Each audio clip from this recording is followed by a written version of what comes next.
এলো রমজানেরই চাঁদ, এবার দুনিয়াদারি ভোর এলো। আসসালামু আলাইকুম ওরহমতুল্লাহি ওবরাকাতুহু। আলহামদুলিল্লাহি রব্বিল আলমিন, ওসসালাতু ওয়াসসালামু আলা সাইয়্যিদিল আম্বিয়া ওয়াল মুরসালিন ওয়া আলা আলিহি ওয়াসসাহবিহি আজমাইন। সুধী দর্শক, যেখান থেকে আমাদের অনুষ্ঠান দেখছেন, আপনাদের সবাইকে স্বাগত জানাচ্ছি পবিত্র মাহে রমাদান উপলক্ষে চ্যানেল আইয়ের প্রাত্যহিক বিশেষ আয়োজন মাহে রমজান ও সাহারিতে। আশা করি সকলেই ভালো আছেন, সুস্থ আছেন। আজ আমরা আলোচনা করব মাযহাব ও তাকলিদ, এই গুরুত্বপূর্ণ বিষয় নিয়ে। আর গুরুত্বপূর্ণ এই বিষয়টিতে আলোচনা করার জন্য গুরুত্বপূর্ণ একজন অতিথি আমাদের সামনে উপস্থিত আছেন। ফরিদগঞ্জ মজিদিয়া কামিল মাদ্রাসার সাবেক সুযোগ্য অধ্যক্ষ ডক্টর আল্লামা এ কে এম মাহবুবুর রহমান। আসসালামু আলাইকুম ওয়া রাহমাতুল্লাহ। ওয়া আলাইকুম আসসালাম ওয়া রাহমাতুল্লাহ। সারা পৃথিবীতে আমরা চারটি মাযহাবের যেই স্বীকৃতি পাই, হানাফি, মালিকি, শাফিঈ, হাম্বলি, এই চার মাযহাবের স্বীকৃতি এবং নুরুল আনোয়ার সহ অনেক কিতাবের মধ্যে এই চারটি মাযহাবের কথা স্বীকৃতি দেওয়া আছে। তা আপনি প্রথমে বলবেন যে মাযহাব এবং তাকলিদের বিষয়টা যারা নন মুজতাহিদ তাদের জন্য কতটুকু অপরিহার্য এবং কোরআন এবং হাদিসের আলোকে। নাহমাদুহু ওয়া নুসাল্লি ওয়া নুসাল্লিমু আলা রাসূলিহিল কারীম ওয়া আলা আলিহিত তাইয়্যিবিন ওয়া আসহাবিল আকরামিন ওয়া আলা আউলিয়া উম্মতি আজমাইন, আম্মা বা'দ। কোরআনে কারীম আল্লাহ তাআলা ইয়া আইয়ুহাল্লাযিনা আমানু আতিউল্লাহ ওয়া আতিউর রাসূল ওয়া উলিল আমরি মিনকুম। উলুল আমর, তোমরা আল্লাহর আনুগত্য করো, রাসূলের আনুগত্য করো এবং উলুল আমরের আনুগত্য করো। উলুল আমর কারা? দারমি শরীফে কারা হাদিস আসছে এটা ব্যাখ্যায়, সেটা হলো উলুল ফিকহ ওয়াল ইলম। উলুল ফিকহ ওয়াল ইলম, যারা ফাকিহ তাদের অনুসরণ করতে হবে। তো এখন মাযহাব অর্থই হলো পথ, যাওয়ার যে রাস্তা, সেটা মাযহাব। আমরা ইতিহাস যদি পর্যালোচনা করি, আকায়েদে আহলে সুন্নতের মধ্যে মাযহাবের কোনো পার্থক্য নেই, কারণ এটা ইমানের প্রশ্ন। একটু ব্যাস কমাইলে ইমান সলভ হয়ে যায়। এখন এই আকায়েদে আহলে সুন্নতের বাইরে যারা আছে তারা মাযহাবও মানে না, আকায়েদও মানে না। তাসাউফ তরিকা, তাসাউফের যেই আইমায়ে তরিকাত, হাকিকত, মারিফত, তাদের মধ্যে ইখতিলাফ নাই। তাদের ইখতিলাফ পরস্পর সম্মানবোধ আছে এবং একজনের ভিতরে ফতোয়া নেই, আপনি পাবেন না। তাহলে তরিকত আহলে ইহসান যেটা হাদিসের ভাষা, এটাতে কোনো ইখতিলাফ নাই। ফিকহের মাসালার মধ্যে একটা হল ফরজিয়াত, ফরজ যেগুলো, সেই ফরজগুলোর মধ্যে সিমিলারিটি হলো শতকরা 90% সব মাযহাবেরই। কোনো ফরজ কেউ ওয়াজিব বলছেন, কেউ ফরজ বলছেন, খুব কম। ফরওয়াতের মধ্যে সুন্নাত এবং মুস্তাহাব নিয়ে হলো অনেক ব্যাপার।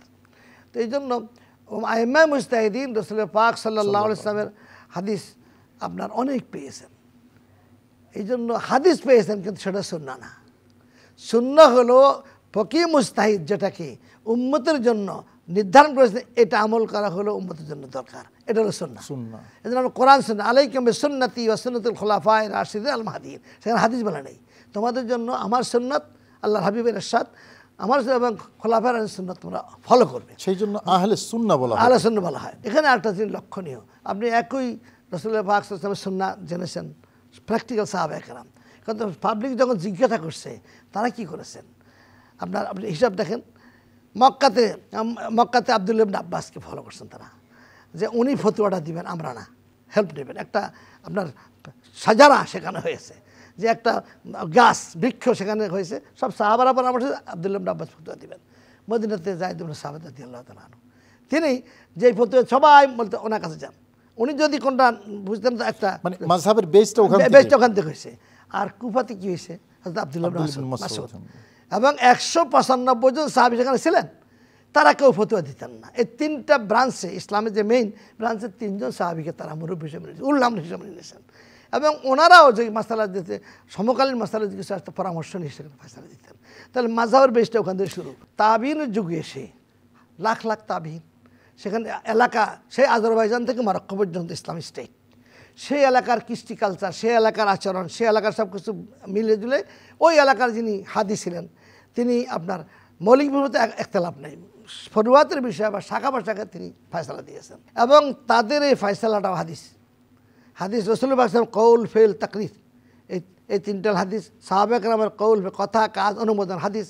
তাবিনদের কথা, কাজ, হাদিস। আল্লামা আব্দুল্লাহ মুকদ্দমাস দেখেন আপনি মিশকাতের মধ্যে স্পষ্ট বলছেন, সাহাবাদের কথা, কাজ, হাদিস, তারপরে তাবিনদের কথা, কাজও হাদিস, নট সুন্নাহ। এই জন্য লা ইয়াজুজ লিল মুফাসসির ওয়াল মুহাদ্দিস ইফতা, এটা ফয়সালা কথা। কোনো মুহাদ্দিস সিয়াসতে মুখস্থ ফতোয়া দেওয়া জায়েজ নেই, এবং মুফাসসির যদি 100 তাফসীর মুখস্থ তার ফতোয়া দেওয়া জায়েজ নেই। ফতোয়া হলো ফাকিহ হতে হবে, তার মুজতাহিদ হতে হবে।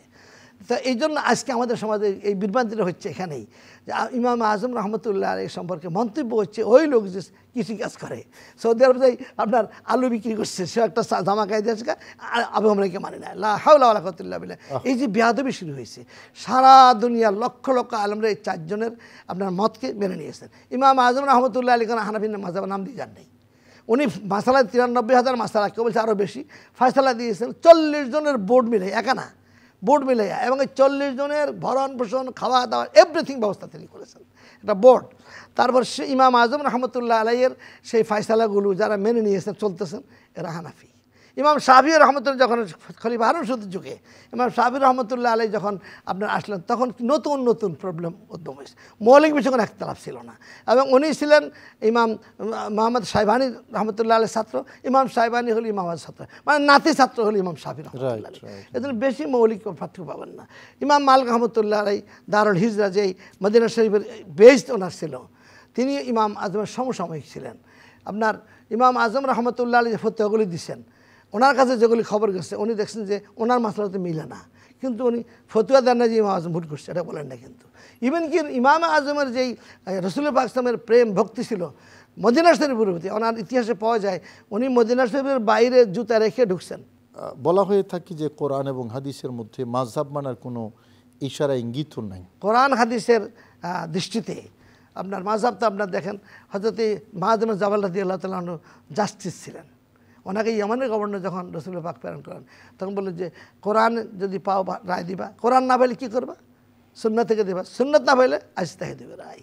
আমি আমার গবেষণা করে জাস্টিস হিসাবে উসুল অনুযায়ী আমি করবো, কোরআন সুন্নাহর ভিত্তিতে। রসুল পাক অনুমোদন করলেন এবং স্বীকৃতি দিলেন। এবং দেখা গেল হযরত তাউস রাদিয়াল্লাহু তাআলা ওই আজাল্লুত তাবি বলা হয়, মারা গেল ওনার আত্মীয়, 7 দিন পর্যন্ত খাওয়াচ্ছেন।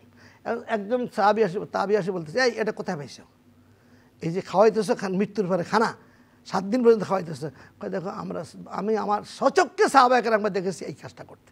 তো এখন এখানে ইজতিহাদের কিছু নেই, এখানে মানার ব্যাপার। তারপরে পরবর্তী টাইম হজরতে আহমদুল হাম্বল যখন আসলেন, উনি 11 লক্ষ হাদিসের হাফেজ এবং ইমাম বুখারীর ওস্তাদ, আর ইমাম আজমের নাতিন ছাত্র। তো এই জন্য একটা পারস্পরিক মিল আছে সেখানে। আপনার উনি আসে কিছু মাসালা যেগুলো ওই যুগের জন্য প্রয়োজন, সেগুলির ফয়সালা দিলেন। আবার আমি রিপিট করছি, আকিদার ক্ষেত্রে কোনো একতলাফ নাই, বেলায়েতের ক্ষেত্রে একতলাফ নাই, ফেকার ফরজিয়াত সব একতলাফ নাই, খুব কম। আর বাকি যে ফরুয়াত নিয়ে একতলাফ হয়েছে। এই জন্য সমস্ত ইমামরা, ফেকার ইমাম বলেন, তরিকতের ইমাম বলেন, সবাই পরস্পর শ্রদ্ধাশীল ছিল। আপনাকে অনেক ধন্যবাদ। অনেক ধন্যবাদ সম্মানিত দর্শক। আসলে অনেক বিশাল সাবজেক্ট, এই সংক্ষিপ্ত আলোচনা শেষ করা খুব কঠিন।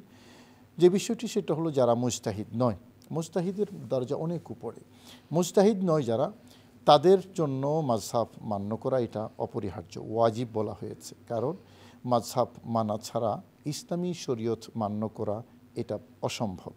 মাযহাব থেকে বের হয়ে পঞ্চম মাযহাব বা একেবারে মাযহাব মুক্ত দিন চর্চা, এটা কিন্তু ভয়ঙ্কর।